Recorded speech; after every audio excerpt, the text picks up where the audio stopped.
Hello and welcome to this week's Wildlife Matters podcast. I'm your host, Nigel Palmer. And on today's action-packed show, we are talking to Maiya from the Nottingham Amphibian and Reptile group, finding out about our native amphibians and reptiles and why tow patrols are so important. And of course, today is St Valentine's Day, so Wildlife Matters looks into the bizarre world of courting and mating in wildlife around the world and discover what your partner is saying with their Valentine's gifts. And that's all coming up right after we hear from our partners at One Voice for Animals.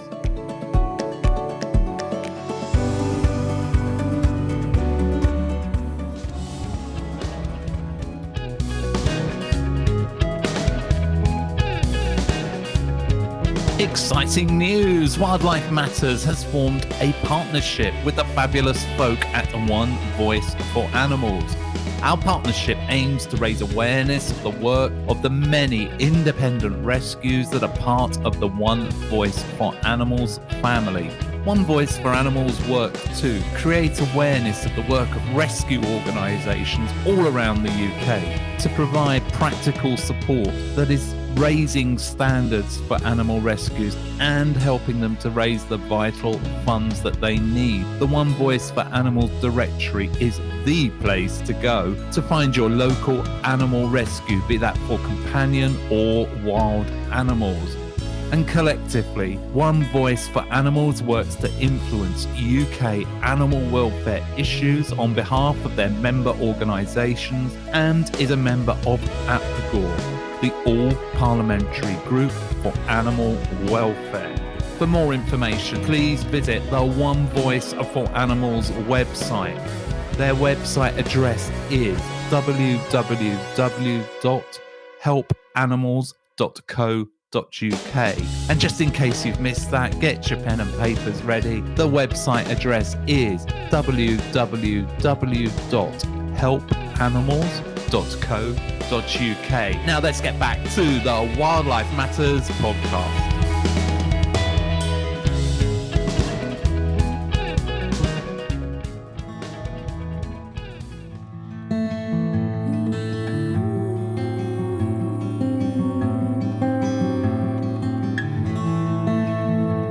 And now I'm delighted to introduce you to Maiya, who is currently at university in her second year of wildlife conservation and already has a wealth of knowledge about amphibians and reptiles. Maiya is part of the Nottinghamshire Amphibian and Reptile group, where she helps run their tow patrols. I know you will enjoy this and, like me, learn so much from my chat with Maiya when we caught up recently.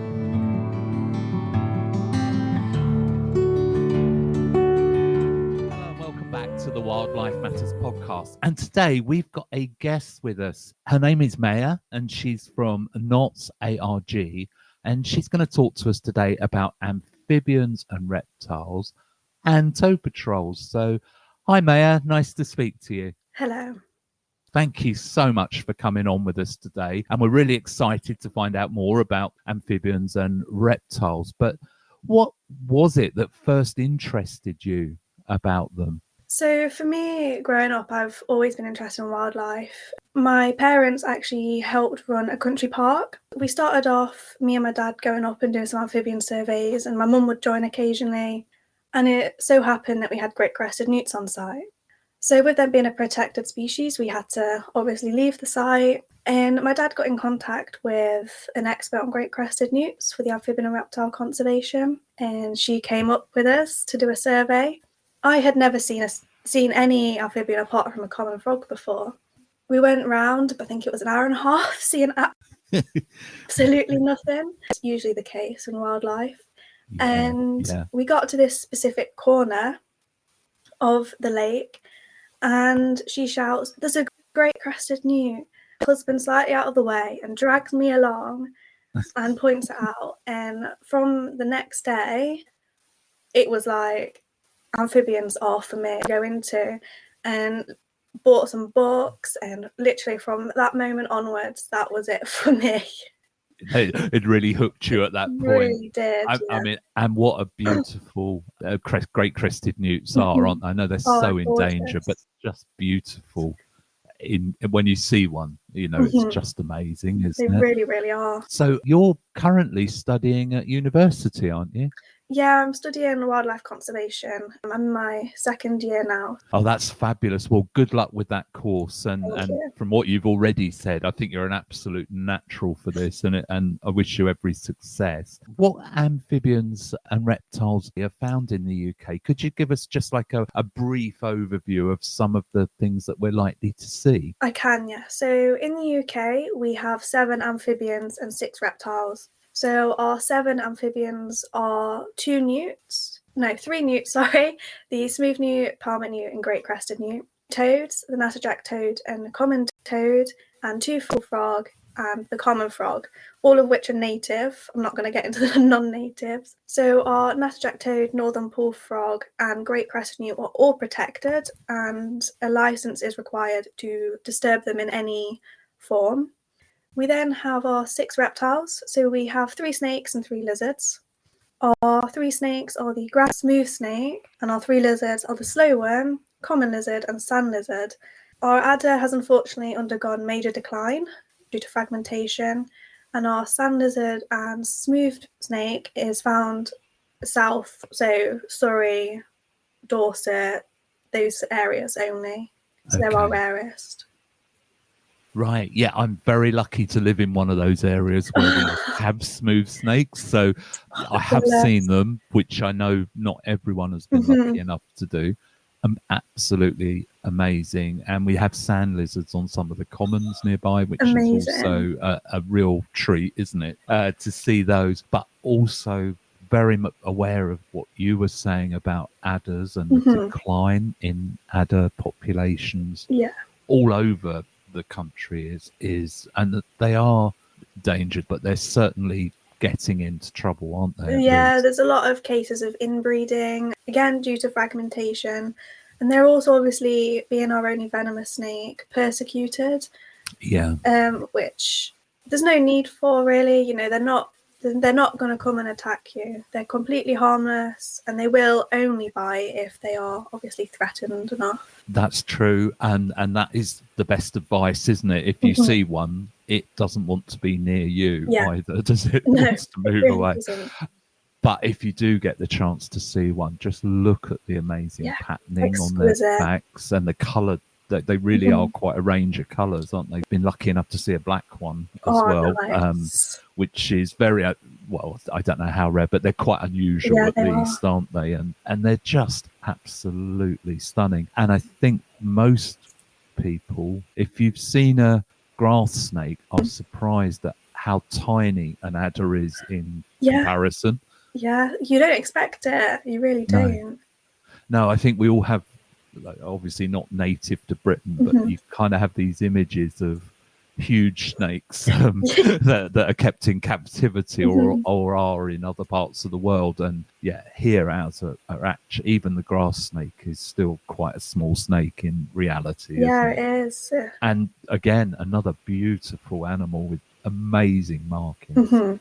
But sorry, I'm sidelined a little bit there. But I do love I love all wildlife, but amphibians and reptiles are massively underrepresented. Oh, and it's just nice to have a chance to talk about them today. So thank you so much for running us through all the species that are native here. So you're here today talking as part of Knott's ARG. Could you tell us a little bit about ARG and what you do? Yes, so Nottinghamshire ARG is sort of an underbranch of the national organisation Amphibian and Reptile Group. So in most counties across the country, there's a smaller group from that who basically aim to conserve and educate and get volunteers involved in the habitat management or the surveying of amphibians and reptiles. So for Nottinghamshire ARG, educate and gain volunteers to help us on these surveys, toad patrols, scrub clearance. We do loads of things for our volunteers. We also help run events and go to events and have a stall so people can chat to us and let us know of their sightings. So really our main goal and focus is to on these misrepresented species. Fantastic, which is so important as we've alluded, isn't it? But also sounds like good fun, and you're part of the community. You're you know, at different events and getting out. So how long has Notts Arg been running? So Notts Arg has been going on since 2019, so just before COVID. Right. So I wasn't part of it then. I only joined the committee last year. Did some voluntary work for them as COVID, you know, opened up and we were allowed to go out. But they didn't really do much because of COVID, really, which was obviously affected many groups. As of last year, we got some more committee members, and it's starting to get a bit more oomph to it now. Yeah, I mean that the COVID came in at obviously completely the wrong time, just as you were launching for many reasons, but obviously when you're launching a new group, you don't need that to happen, do you? Straight away, ideal. Almost. And I know we'll cover it in more detail later, but if people do want to volunteer or get involved in anything we're speaking about today, do you want to tell them how they would go about that straight away? Yeah, so we've got a website called Nottinghamshire Amphibian and Reptile Group, so you can find us through Google. We also have an Instagram called Notts Arg and a Facebook page called Nottinghamshire Amphibian and Reptile Group, along with a Twitter called Notts Arg. So you can contact us on any of those things and we can direct you to one, becoming a member or helping out. Or on our website, we have a tab that's called membership, or you can go straight through that.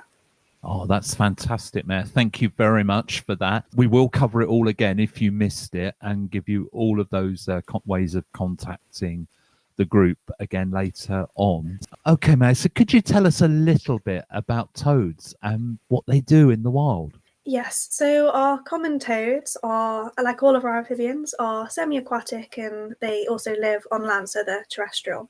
So during breeding season, they will be in the ponds and they will be breeding away. Usually you could get up to hundreds or even thousands in one pond. And their call is like a squeak. So if you hear like a squeaking noise and you don't know what it is, check the water body and you'll... So they are actually do hold toxins for to make them distasteful to predators such as like herons, fish that will eat them. They are distasteful too. And so are their tadpoles. One way quickly to tell the difference between common toad and common frog spawn is that common toads lay and frogs lay them in clumps. So that's a nice way to tell if you've got toads or frogs breeding. Brilliant.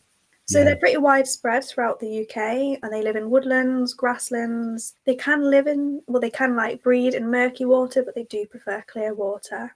So once they've bred, they will migrate onto land where they will forage for food like slugs and worms.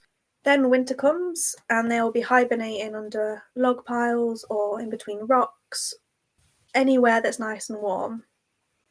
So sort of at the very beginning of March, as the weather starts to get warmer, these toads come out of hibernation and start to migrate to those breeding ponds again.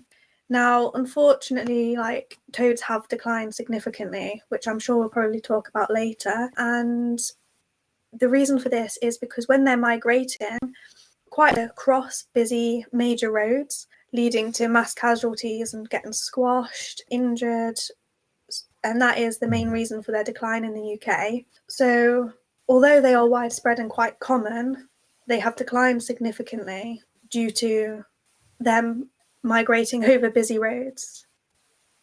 Right, I understand. So migration is something the toads do. They always go back to the pond that they were born in? Yeah, so you usually see this with frogs very far, but with toads, it's usually just the closest water body. So on a few of the surveys that I've done, pretty much all of them really, when it's toad season, is you'll see these poor males sitting in puddles waiting for a female, and they will literally just sit in any water body they can.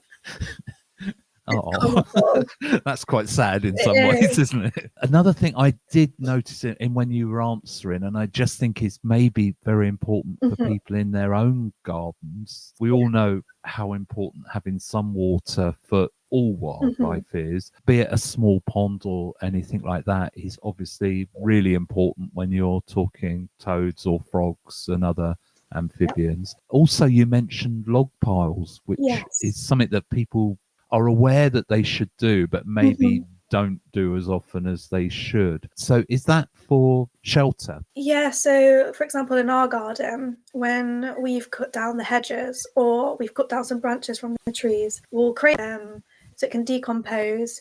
And we have found toads in there. And one, because it's warm, it's nice for hibernation, but also their food is there. So, food on your doorstep. A worm goes past and you're going to snatch it up.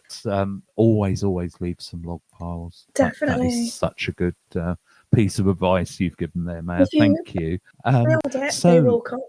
fantastic and absolutely true, and that should be a motto of this podcast because it's what it's all about. Obviously, I can understand from what you've said that toads will, once they come from their winter, is it hibernation? Because they kind of sit in bottom of the ponds for the winter. Yeah, so toads typically you find on land, but frogs will certainly stay clearing your pond out. You're likely to find them, in there. But yeah, toads migrate quite a long distance. But primarily on land, Yeah, in the so log piles, or typically, yeah, like another way quickly you can tell between toad and frog is because frogs have quite a wet, slimy skin, but it's the only way you can describe it. They have yeah, to stay near a water body for that skin to not dry up. Whereas toads, they're quite more of their time on land than they do in water. So toads are okay. rough, dry, and warty, whereas frogs are smooth and quite shiny looking. Yeah, no, I understand that. That's a really good way of remembering because I'm clearly getting a bit mixed up between my toads and frogs, aren't I, as we're going along as well. So the toads are migrating in often in quite big numbers, and Yeah. clearly toads do not know anything about roads and traffic and all the new roads that we're constantly building. I understand then why tow patrols are needed. I mean, could you talk us through a tow patrol and like what actually happens when you're doing one?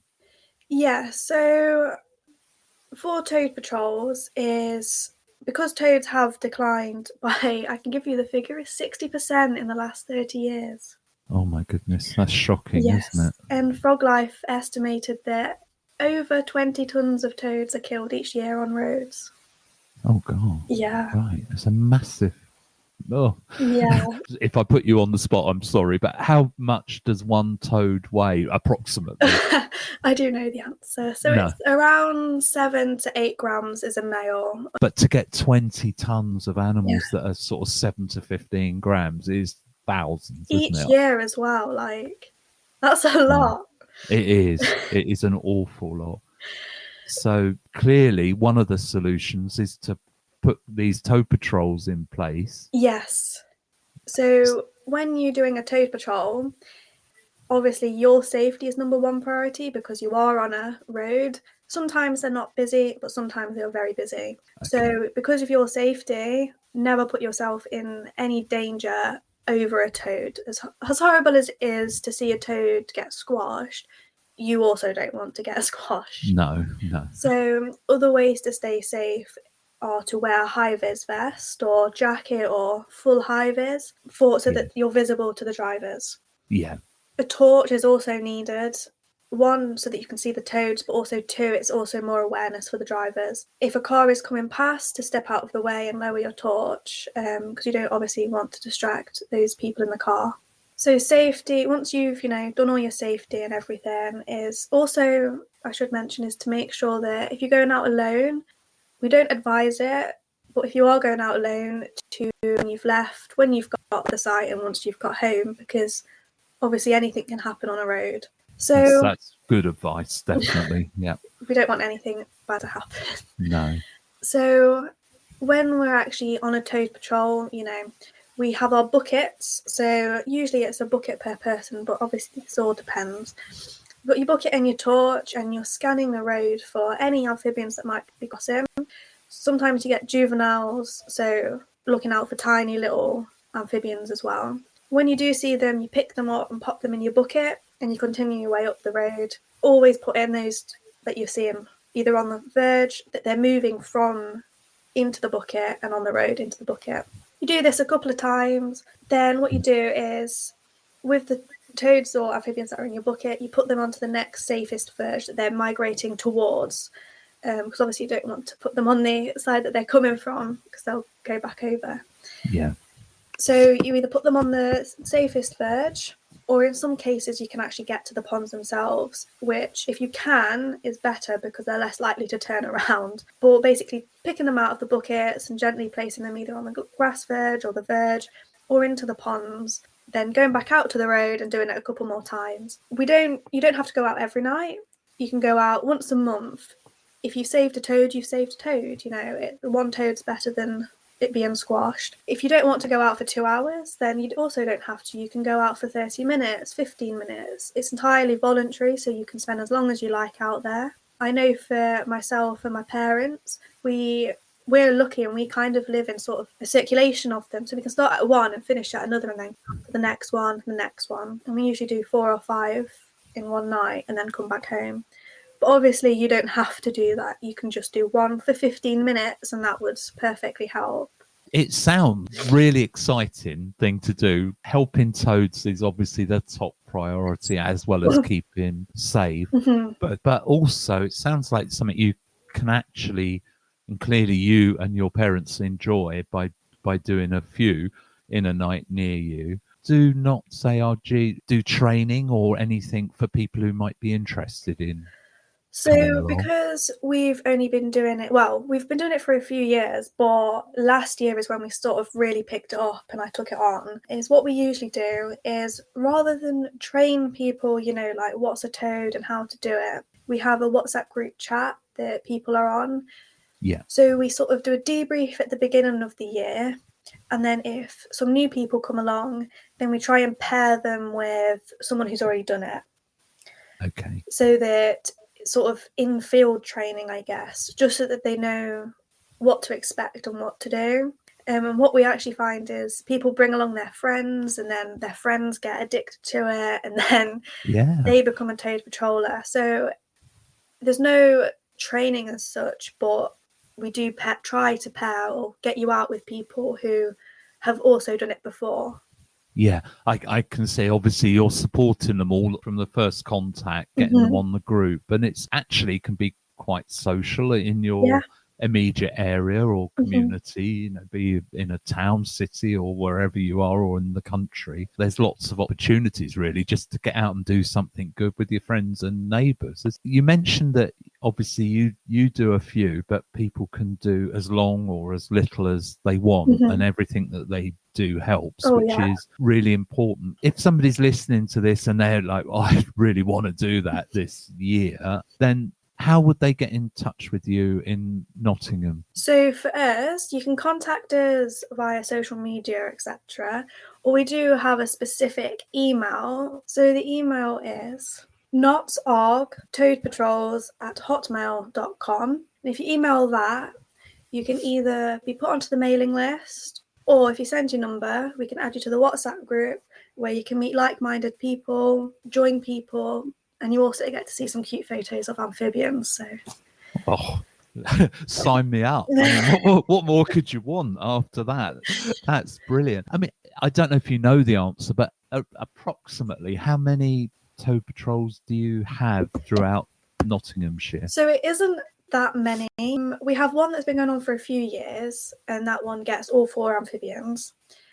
We have most of them, though, tend to be in the middle of Nottingham. So another way that we're asking people to help is, if you don't fancy, coming and helping the toads themselves, is notifying us of any potential toad crossings. So if you're driving along and you see toads crossing, to email us and let us know, because we can set that up as a site itself. Oh, fantastic. Yeah. Like you were saying, it's only been a couple of years, really, with the disruptions that you've been going to be in double figures of sites after a relatively short period of time is Yes. amazing, but also really important for the general public who might just see toads crossing, to let you know in the way you've said. And I will get you to just to repeat that email again in a minute. That's But that is how you're going to find where they're crossing, you know, in the places that maybe you don't know at this moment in time. It happens. Yeah. So that's really important, isn't it? Yeah, it And really anyone is. can do that. Yeah, exactly. And even things like, you know, if you see a toad crossing sign, or you see some people with hivers on, to slow down, Yeah. because you'll be surprised how often nobody cares and you've got 20 people on the side of the road and they're zooming past. So I think, I'm pretty sure there's probably no one listening to this, but it's just to slow down and, you know, take. Yeah, absolutely. I mean, we've all got busy lives, but really, you know, just show some consideration for the other things that we share the planet with. It's not going to slow you down a lot. You mentioned toad patrol signs. Now, I've seen in a village near to me, there are actually, I think, all year round, the signs are up. You know, they're like normal road signs, but they've just got the toad on there. But I've also seen temporary signs that they kind of put up when they're doing them. Obviously, the fixed ones, I guess, are down to the councils and things, so not anything to do with us. Do you, as a group, would you like help them find where to get the signs, or you know, in anything like that, if it was a set patrol? So for us at the moment, we're actually looking into this, because there's a few sites that have signs that probably could do without the signs. Yeah. And then we've got some sites that could really do with the signs. So we are actually looking into this at the moment. I know some groups have asked the council to pop up just metal poles for them, and then they attach their own signs to them as and when they need to. And then obviously, like you mentioned, you've got some signs that are permanent. They stay there. Yeah. So I don't know the answer at this very point, but it is something that we are looking into. So if it's something that people are interested in, then like contact us and we can try and work it out with you. Yeah. I think I'm right in saying this is like a seasonal event, isn't it? It's not an ongoing event through the year. Yeah, so it usually lasts 2-3 weeks at most. Frogs and toads are explosive breeders in nature, you know. You can go from one night having no frogs to having 20-30 frogs. It's such a joy when they return. Like one of the, I think, this is just fantastic, and it's a great way to spend an evening just watching, or a few evenings. And it is, like you said, a 2 to 3 week event. And obviously nature is never specific. It doesn't have a calendar or a watch or anything. But approximately when would we be expecting to see this happening? So obviously, like you mentioned, it all depends on weather. But on average, it tends to be the 2 last weeks of February or the 2 first weeks of March. Any time between that frame seems to be the trend at the moment. This year might be different because obviously we've had some milder weather, then some cold weather, and it looks like it's going to start getting mild again. So it might change. But typically it is those 2 last weeks of Feb to beginning weeks of March. Oh, that's brilliant. That is a message for all drivers to be watching out at that time. But also, if somebody is really liking what they're hearing, and I can't for one moment think why they wouldn't be, and they want to do this and they're in Nottinghamshire, could you just give us your contact details one more time, just so they can get their pen and papers ready and write it down? So if you want to directly email our Toad Patrol email, the email address is knotsargtoadpatrols@hotmail.com, or you can contact us on our Instagram, which is just knotsarg. You can also contact us via Facebook, which is Nottinghamshire Amphibian and Reptile Group, or we do have a Twitter as well, which is knotsarg11.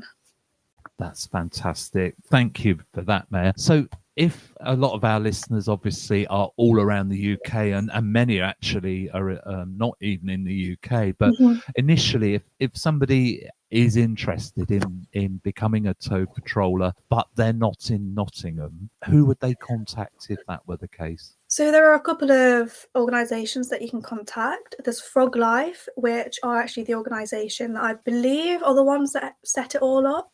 and many orgs use their website to pinpoint where their patrols are. So you can go on to type in Frog Life Toad Patrols, and it will give you a load of information on toad patrols, and you can also find your local toad patrol through that.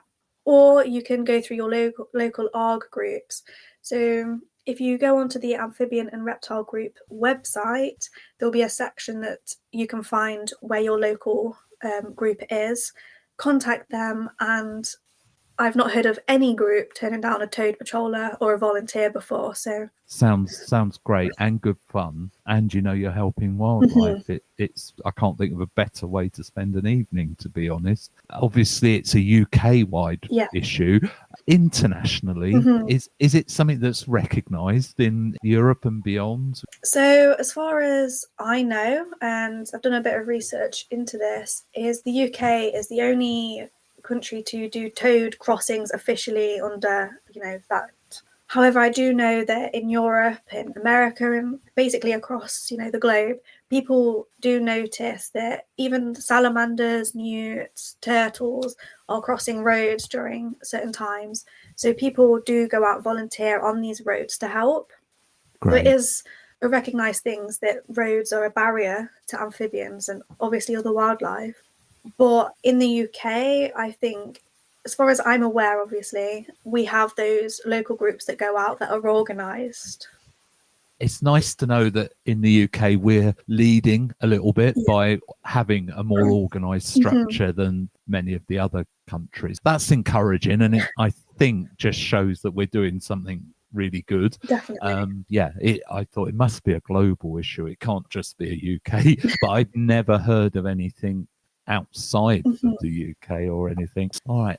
Look, Maiya, thank you so much for telling us all about toad patrols today. I think you're going to get a lot of interest and response, because it's been fascinating to learn about them, and also how we can all get involved in helping our local toads as well. So that is great. So one of the things we like to do on the Wildlife Matters podcast is just to ask you a couple of questions. They're not linked to toads or even specifically wildlife. So my question for you today is that if you had to eat only one meal for the whole of 2024, what would it be, and why would you choose it? I think it would have to be spicy tomato pasta. Oh, yeah. It's warm and comforting. It's a really good choice, I have to say. I think I could eat that for a long time before I was getting a little bit like, could do with a change. It's a really good way. It's a fun question. Okay, and our final one is, what is the one thing that needs to change to help toads in Britain? And do you think it's likely to happen in the next 5 years? I think, personally, for me, I think it's education. Educating people on the importance of toads, but also amphibians and reptiles. For me, education is definitely the way forward. Educating people the fact that they're not going to give you warts, and that they're actually a beneficial species in our ecosystem, eating those pests that everybody doesn't like, slugs and snails. If people are, the decline wouldn't happen so rapidly. And everyone that I've spoken to adores toads. The toad posts do the best. Well, they're beautiful animals, and I know you've just addressed one of the biggest misconceptions, that they'll give you warts, which isn't true. But I do agree with you. Education is so important. And I actually feel, honestly, I think you've done an amazing job in educating our listeners today into a bit about toads, why they are so important, and also how we can help them, through these things like the migration, but a little bit of habitat work and everything. And there's loads more that we could talk about, and maybe we should get you back on, Maiya, to talk about other things, in a bit more of a deep dive into the future. I'd be because happy to. It's been really informative, and just really want to say thank you so much for taking the time to join us here today on the Wildlife Matters podcast. And thank you very much, Maiya, for being with us today. You're welcome. Thank you for having me. So wasn't that wonderful to hear from Maiya today? I think you, like me, would have learnt so much from her. a real inspiration to get out there and join tow patrols and get involved with your local amphibian and reptile group. If you are in Nottinghamshire and you want to go along and volunteer with the Knots ARG and help Maiya help those toads across the road this year, then do drop her an email. That email address is knotsargtoadpatrols@hotmail.com. That's knotsargtoadpatrols@hotmail.com, and somebody will get back to you very soon.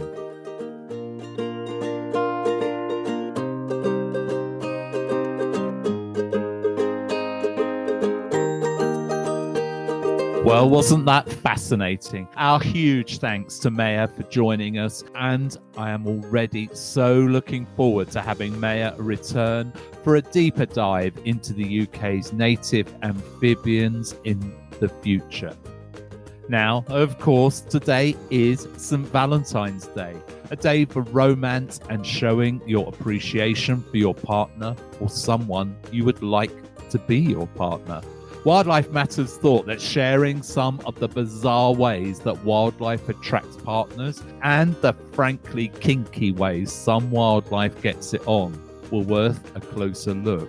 So let's look, not in a voyeuristic way, at some of the weird ways that wildlife gets it on.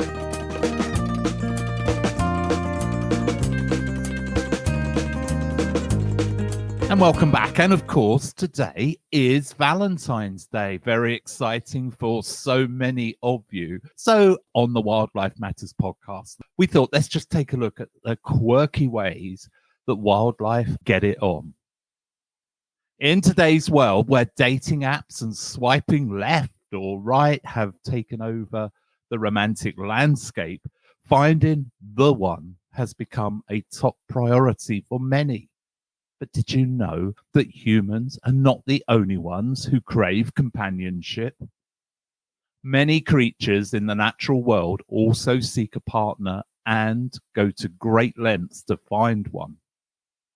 From faithful swans and wolves to solitary pine martens and sexton beetles that bury small animal carcasses, the animal kingdom is full of fascinating tales of love and survival.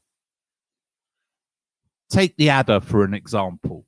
When searching for a mate, they shed their skin to reveal a shiny new coat, and they use their tongue to woo their female counterparts.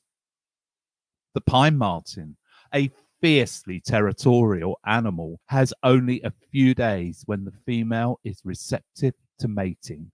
But the sexton beetle takes the cake when it comes to unique mating habits. You see, they use food, often in the form of animal carcasses, to bond with their partner.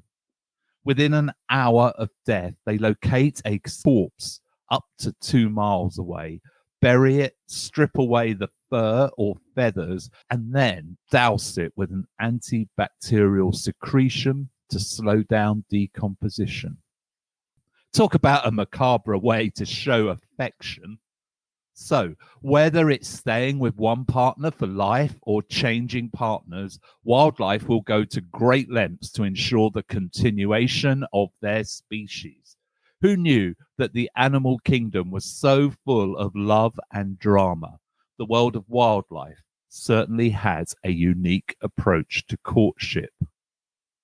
There is no one-size-fits-all approach. What works best can differ for each species. So, if you don't conform to the traditional idea of being with only one partner, take heart. You're in good company with some of the most fascinating creatures out there. If you believe in magic, you could try ornithomancy, predicting your future partner based on the first bird you see on Valentine's Day morning.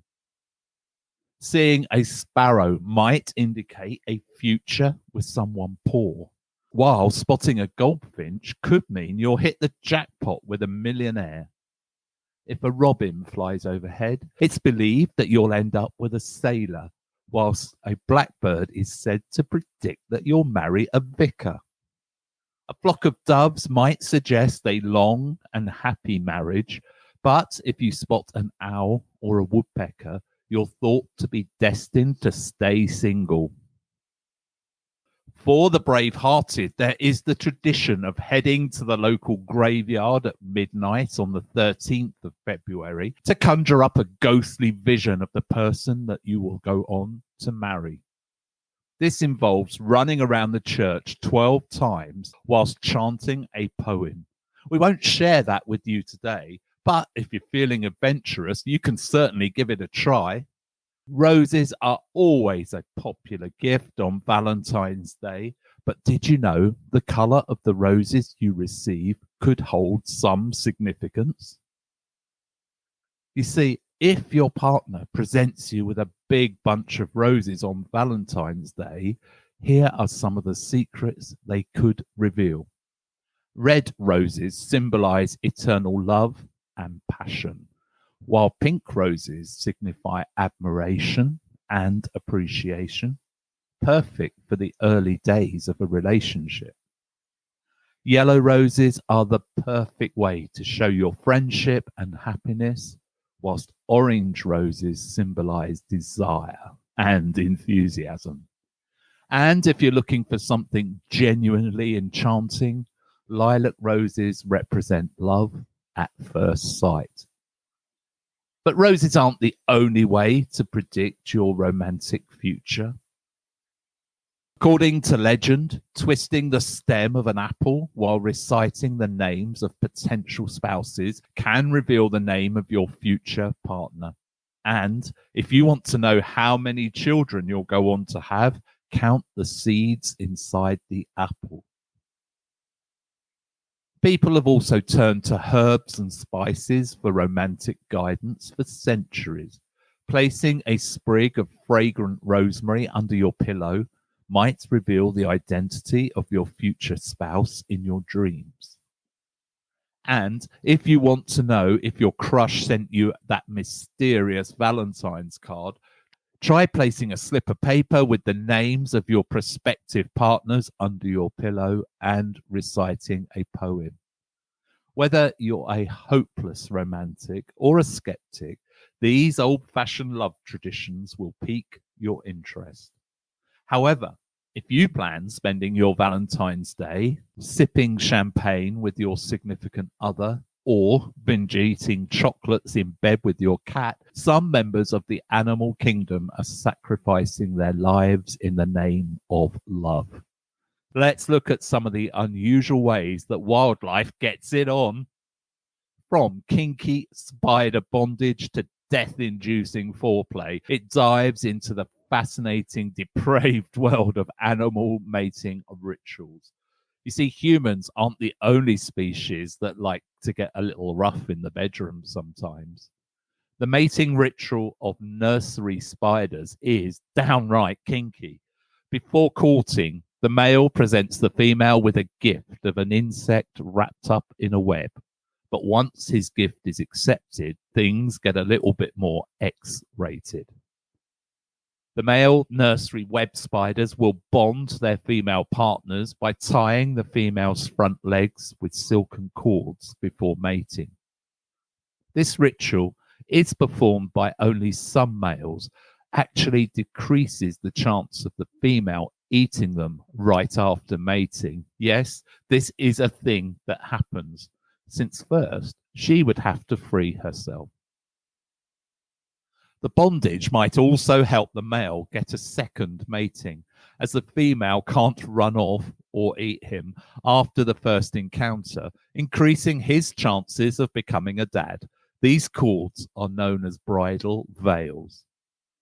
But nursery web spiders aren't the only species of spider to tie up their partner, but they are perhaps the only spider that may add pheromones to the cords, making the female more interested in mating. Male honeybees sacrifice their lives for the chance of becoming a dad. They can mate with the queen bee on average 7 to 10 times in mid-flight. before their endophallus or penis is finally ripped off of their body. Ooh. The endophallus stays inside the queen bee until the next male comes along and either is futile in his attempted entry or removes the previous male's tissue so he can mate with the queen. As for the previous male, though, he's doomed. When the endophallus is torn off, the male's abdomen rips open and he'll die shortly afterwards. Interestingly, but less gruesome, queen honeybees have only one mating flight. Still, they mate with several males during this time and can store between 5 and 6 million sperm within their spermatheca. Anglerfish take the phrase "till death do us part" to a whole new level. Finding a mate in a deep ocean can be challenging, especially because the males are much smaller than the females. However, when a male anglerfish finds a female, he bites into her and never lets go for the rest of his life. Talk about an inseparable bond. He even becomes part of her circulatory system and feeds on her blood to survive. But wait, there's more. Most land snails are hermaphrodites, which means they have both male and female sexual organs and can reproduce as either. Some species even have a love dart. Yes, you heard that right. A love dart, which is a sword made of calcium that they use to stab other snails, transferring sperm-boosting secretions. However, this love dart can reduce fertility in the long term and cause severe injury or even death. Researchers found that stabbed snails only lived around 3/4 as long as those who had not been penetrated and laid fewer eggs. With such high costs to the snails, it's a wonder why they even evolved these weapons. But the love dart discourages the stabbed snail from mating with anyone else, whether that's because of the secretions or because of the intense pain of being stabbed with a love dart, ensuring the stabber that his genes will be passed on to the offspring. Male pufferfish are alluring artists of the marine world. They create intricate circular patterns on the seafloor to attract females by using their fins and bodies to move sand and to develop ridges. Then they decorate their nests with pieces of shell and coral, hoping to appeal to the aesthetic desires of a female pufferfish. It takes the male 7 to 10 days to complete his unique nest. If a female appears and decides the design is to her liking, she will lay her eggs in the middle of it and then take off. Females usually choose males with the most intricate and extensive nests, typically created by the most vigorous males. The process of male water striders is known to be sexually immoral amongst insects. Female water striders have a genital shield which functions as a chastity belt to prevent males from mating with them unless they want to. However, some male water striders use coercion until they consent to mate with them. Water striders move on water surfaces due to surface tension and can sense predators or prey by vibrations in the water. Some male water striders employ this tapping to attract predators by hopping on the female's back and tapping vigorously at the water's surface. Since the female is on the water with the male on her back, she is much more vulnerable to being eaten by predators. So consequently, the female gives in and opens her genital shield, allowing the male to mate with her. After fertilization, the male water strider has to take care of the eggs until they hatch 6 days later. Following hatching, the male leaves to build a new nest and will repeat the process again. And finally, let's look at St Valentine's Day origins and some folklore. Some believe it is celebrated in remembrance of St Valentine's death. In contrast, others will tell you that it is an attempt by the Christian Church to Christianize the pagan festival of Lupercalia. Lupercalia was a Roman fertility festival held on the 15th of February in honor of Phanos, the god of agriculture, and the founders of Rome, Romulus and Remus. During the festival, Roman priests would gather at a sacred cave where Romulus and Remus were believed to have been cared for by the she-wolf. They would then sacrifice a goat and use its hide to slap women, which was believed to bring fertility in the coming year. And if that isn't weird enough, there's more. Later in the day, all the young women in the city would put their names into a big urn. The city's bachelors would each select a name from the urn, and the two would be paired up for the year. So was that the beginning of partner swapping? During the Middle Ages, people in France and England believed February the 14th was the beginning of the birds' mating season. This added to the idea that Valentine's Day should be a day of romance. The English poet Geoffrey Chaucer was the first to mention St Valentine's Day as a romantic celebration in his poem, The Parliament of Fowls, where he wrote, "For this was sent on St Valentine's Day, when every fowl cometh to choose his mate." Valentine's greetings were popular as far back as the Middle Ages, though written Valentines didn't appear until after 1400.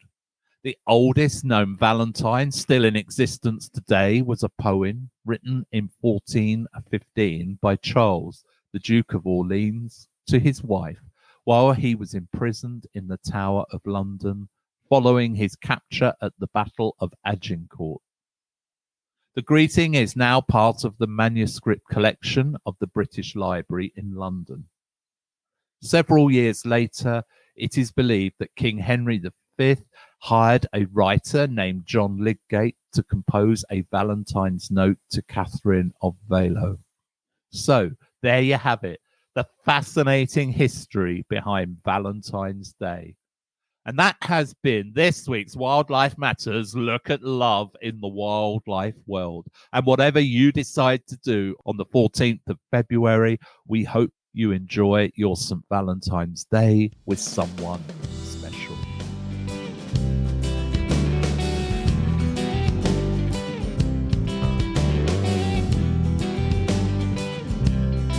Well, I do hope you enjoy peeping into the bizarre and quirky sex lives of some wildlife species. Still, I wouldn't suggest trying those things out on a prospective or indeed existing partner unless you want to spend Valentine's evening alone.